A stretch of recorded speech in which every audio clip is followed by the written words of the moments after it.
My name is John. My wife Debbie and I are the proud parents to a wonderful boy named Joseph.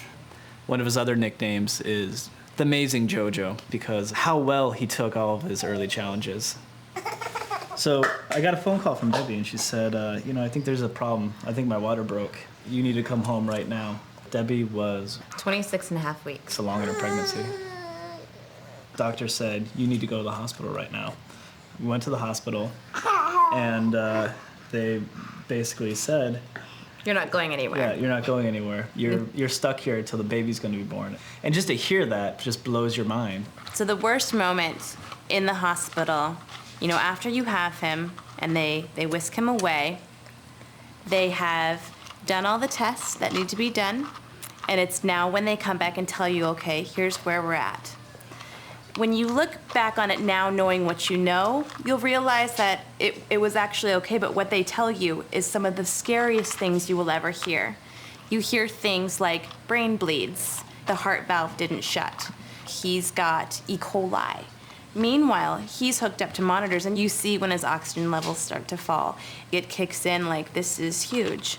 Yeah, it's definitely a feeling of just helplessness. Helpless. Like there's nothing in your power that you can do to help this kid. Except it's in the hands of doctors. Watch and wait. Just watch and wait. Every day. Just comfort each other and try and comfort him as much as possible. You're automatically assigned a social worker.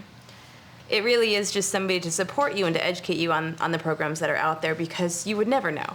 And given the emotional state that you're in... You're so vulnerable right there. And I think that's the part that we appreciated the most, how much help it gave us. And when they explain to you the programs, it's kind of twofold because you're like, oh, wow, I didn't realize there was all that out there. But then you also want to be like, oh, my baby doesn't need any of that. He's going to be just fine.